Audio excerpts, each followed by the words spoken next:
Today we're going to play a bit of Kholat. Kholat is a game that I picked up about 2 years ago. It's sort of a horror survival exploration type game. And I believe it's narrated by Sean Bean, interestingly enough. So let's go ahead and get started.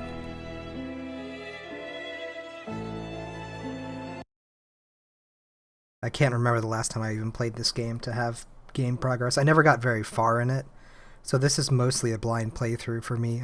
I remember a little bit about the first 30 minutes. 56 years ago, Russia, the northern Ural Mountains.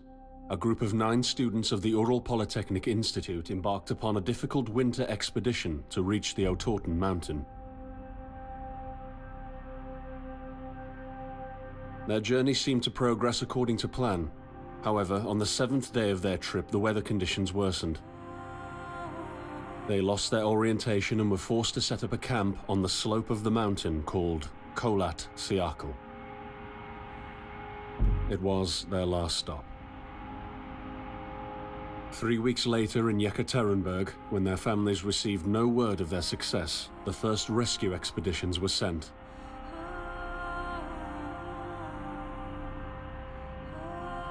On February 25th, 1959, an abandoned encampment was found. The tent was torn down and covered with snow, with all the group's belongings left inside. Further examination revealed it was cut from inside out. The surrounding footprints indicated the crew had fled the tent. They were barefooted. This suggests a frantic escape, characteristic of people scared out of their wits. 2 sets of prints led to a forested area down the slope. The rescue team found an improvised fireplace and 2 bodies. They were lying in but their underwear, with cuts and scratches to their limbs, suggesting they had tried to climb the tree in panic. What could terrify them so much? The next 3 bodies were found scattered a few hundred meters from the first discovery. One of them had suffered a fractured skull, this despite no evidence of a struggle. It took the spring thaw 2 months later to enable the rescue team to find the rest of the victims. The last 4 skiers were found buried in a thick layer of ice and snow. Their autopsies led to even more bizarre findings. All of the bodies had severe internal injuries caused by an undetermined force, similar to that of a serious car accident. No external damage nor bruises were visible, besides a tongue ripped from one victim's mouth and a strange orange skin color. Much speculation arose from these puzzling events. Such theories included attack from the local tribesmen, from an avalanche, or animals. Each theory, however, only served to create more questions. The truth behind this tragic course of events remains unexplained to this day. What really happened? Maybe the answer still waits to be discovered, deep under the snow.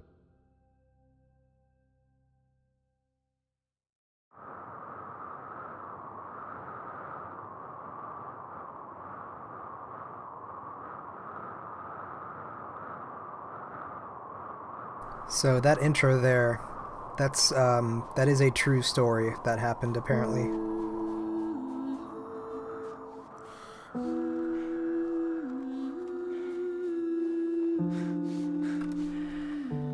Okay, let's see the controls here.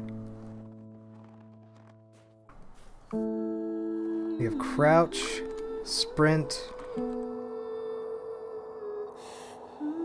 That's all that seems to be available to us, at least right now. I'm not seeing a jump button.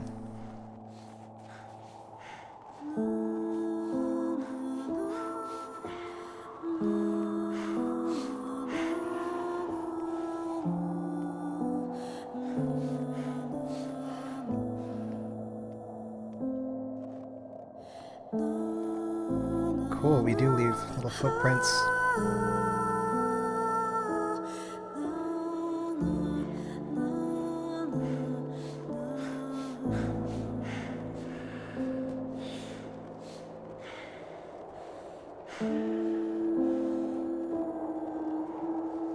Just hanging out in some abandoned train depot town.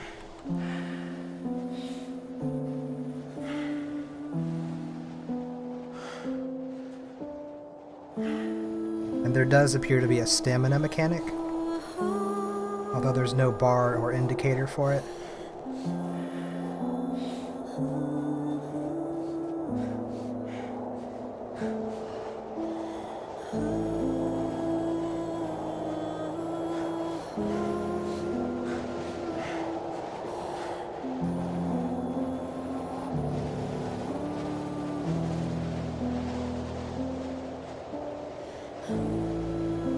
Gotta say, the atmosphere is very impressive.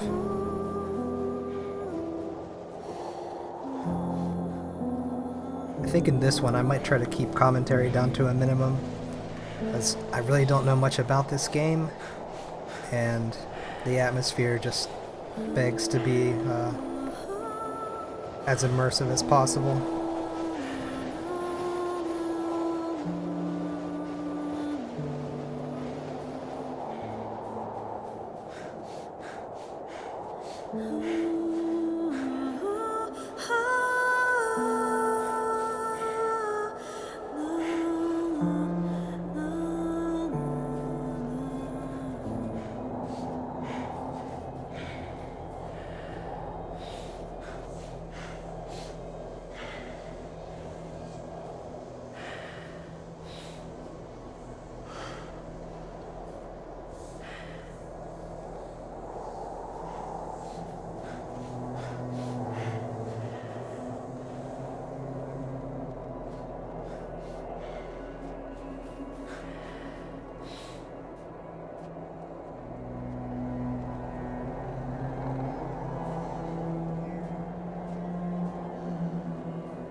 Coming to me.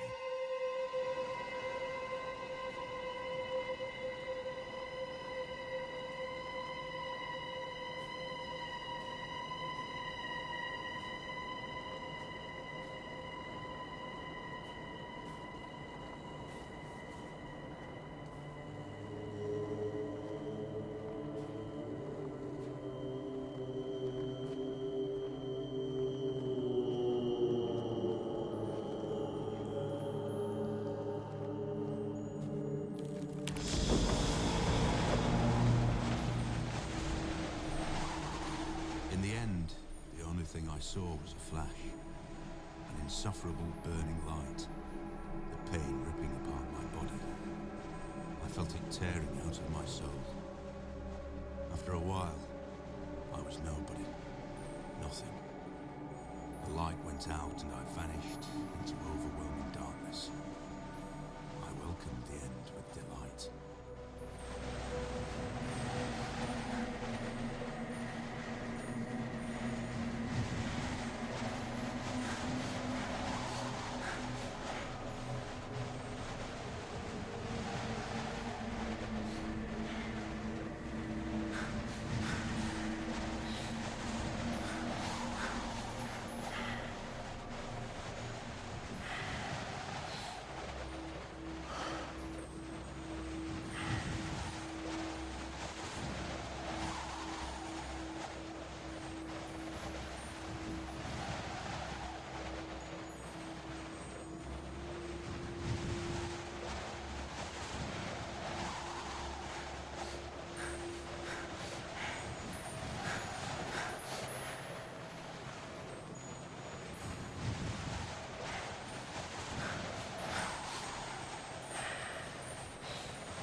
think I keep getting replaced or reset somewhere.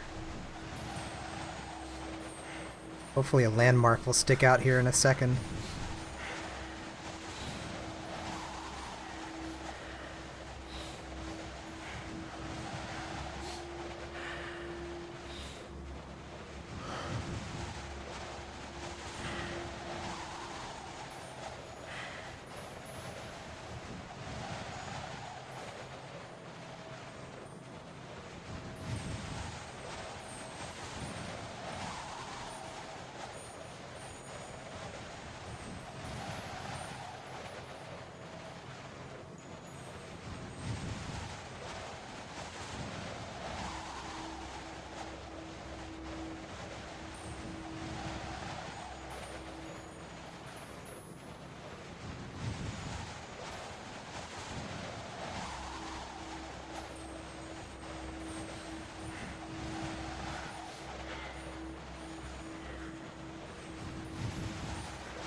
I am right behind you.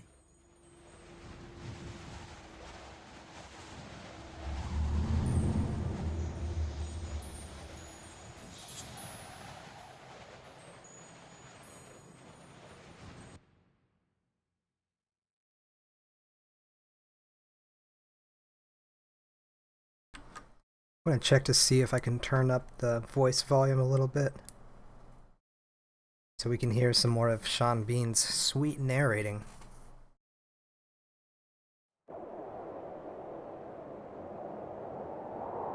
Have you ever tried to hold on to your humanity when others convince you of being no more than a subject, an object, which they can bend to their will? When they told you that you were a monster that deserved punishment, and you could really not remember your sins? When they took away your loved ones, leaving you to rot in the dark? The problem is that in their darkness, you have never been alone.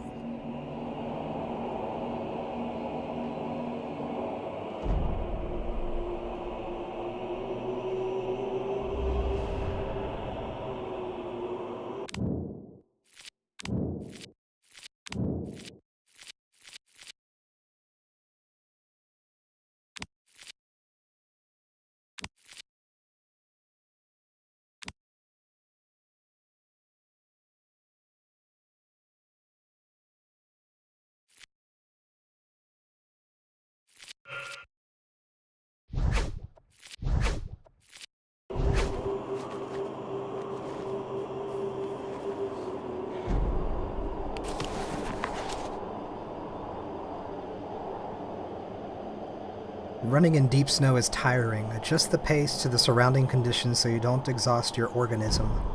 Before setting off for a longer journey, rest in the camp and set a goal for a safe route. You can focus, right mouse button, on any object to take a better look at it. Lighting your way with a flashlight, F, you become more visible.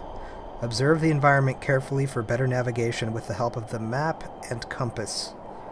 Barely accessible rock notches may lead to interesting places and shortcuts. To gain access to them, you will sometimes have to squeeze through low-lying obstacles, or jump off them.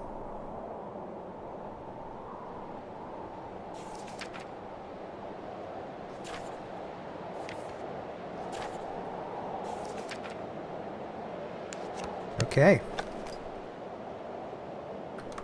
Wait, what was the compass key again?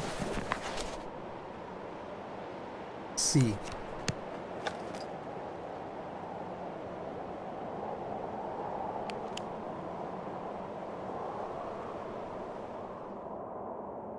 Okay, I'm gonna hazard a guess that we're here. And we're looking at this rock formation up ahead.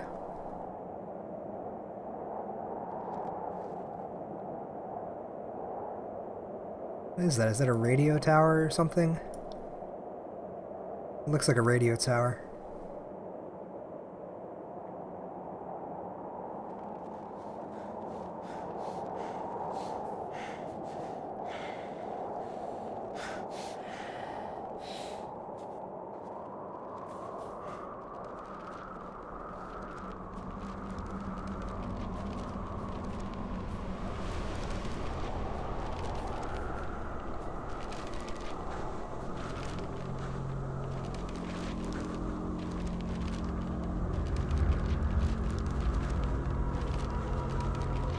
Meteorite or something.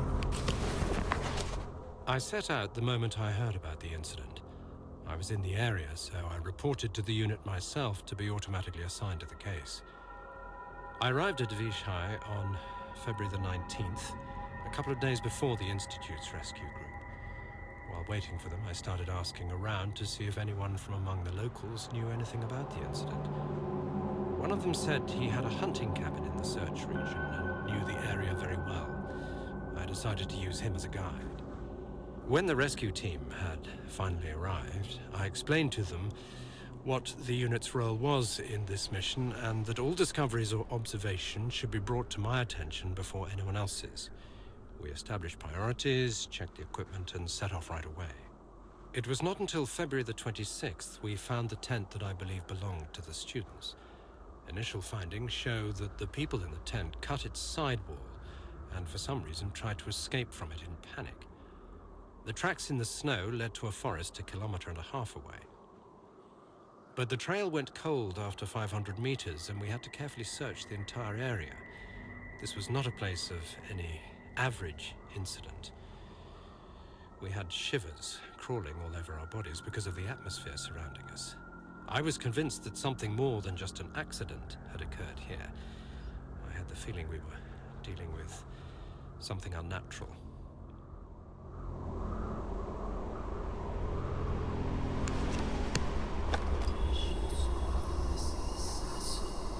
Uh-oh.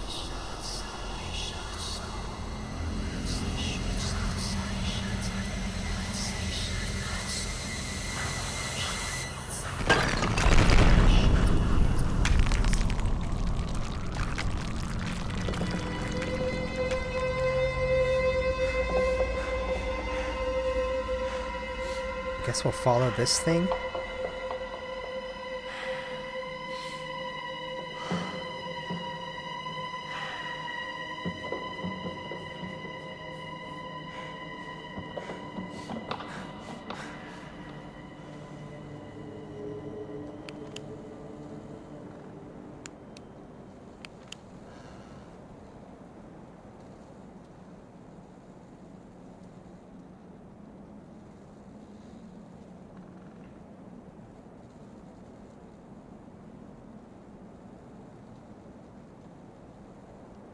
I think we're going this way.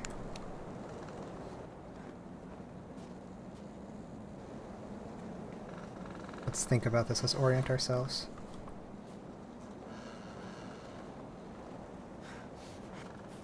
Camp is that way.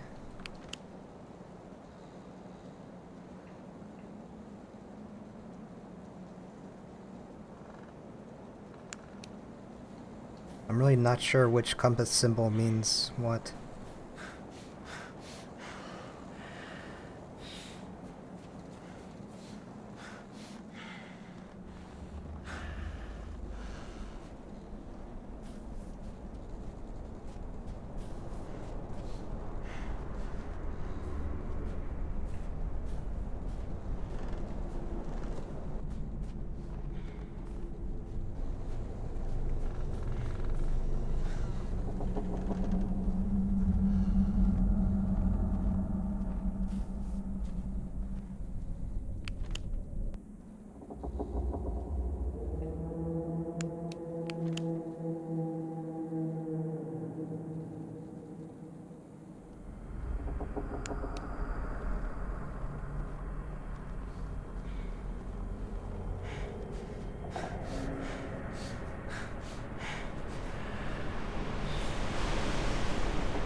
Some sort of totem pole?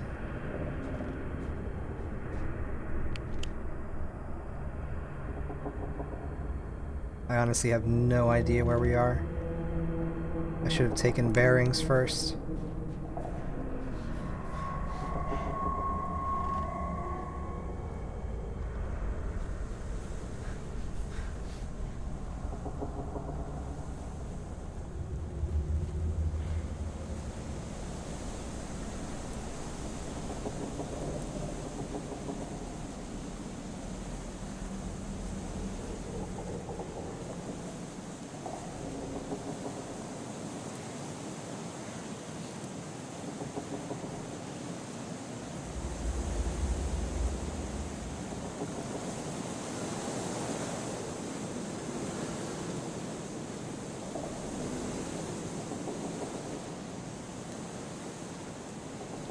Another pole.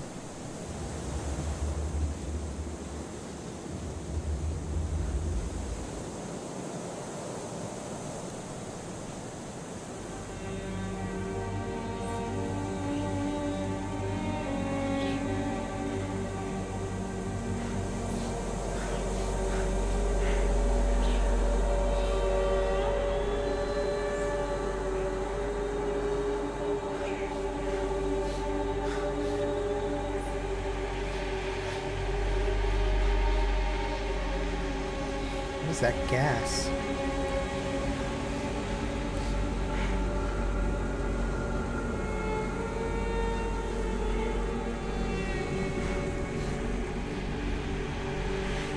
Oh shit.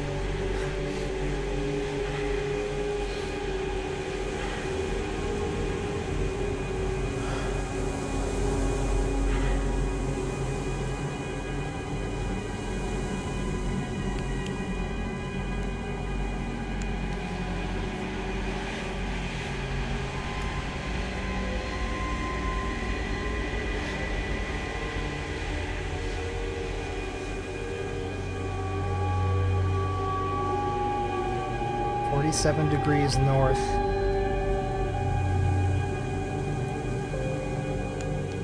$73 east.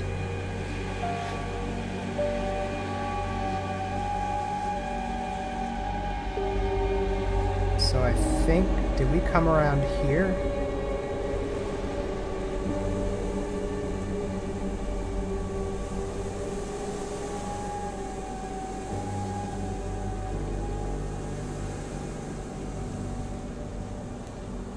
Or is that a marker where something is?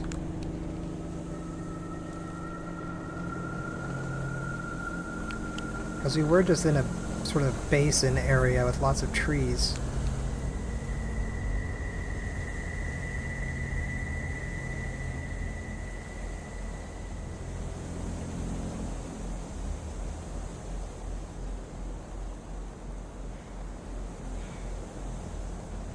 What's going on with this tree?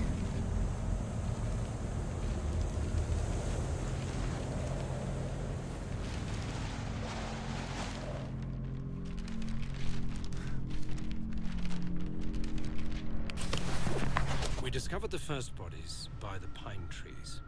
A makeshift campfire suggested they tried to warm up. The bodies were only in underwear. I decided to thoroughly search the area between the tent and the tree line. I discovered the other bodies every few hundred meters apart.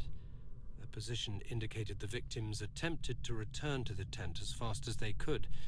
This could mean that the threat was gone and the group decided to go back to the tent, or just the opposite. Someone or something appeared from the forest and forced its victims to run. At this point, it is difficult to determine what exactly happened. I have collected small samples from all bodies for further research at the unit's laboratory. I discussed this situation with the rest of the rescue team, and afterwards, they focused on the visual inspection of the tent and areas by the trees, and I entered the forest.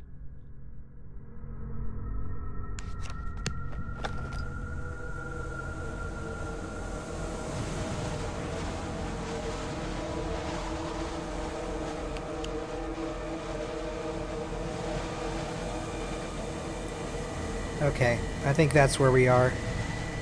because we just were at a tree and now it's marked. So we can try to make our way back.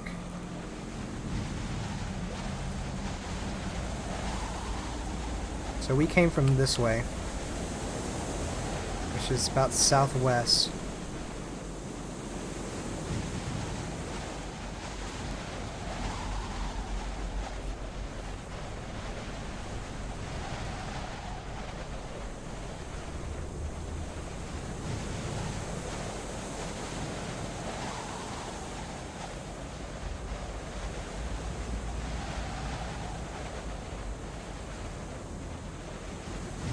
Which means the camp is roughly this way.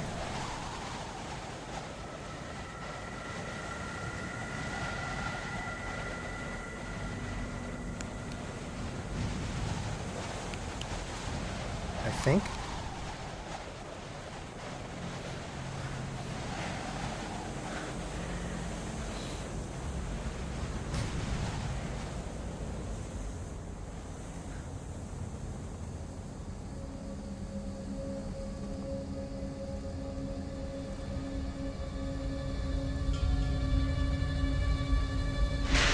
Okay. Oh shit. They don't look too friendly.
Maybe I had it backwards. Maybe we came down through here. And this is like a crater area.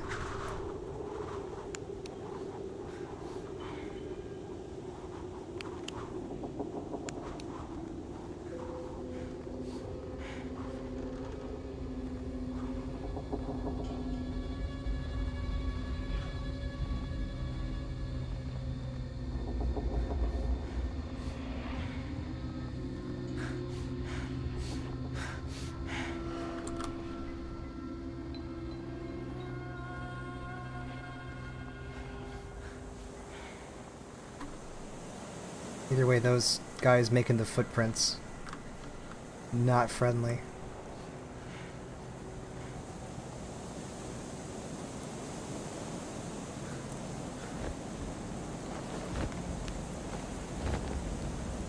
This is not the original campsite. Okay, so we were in there.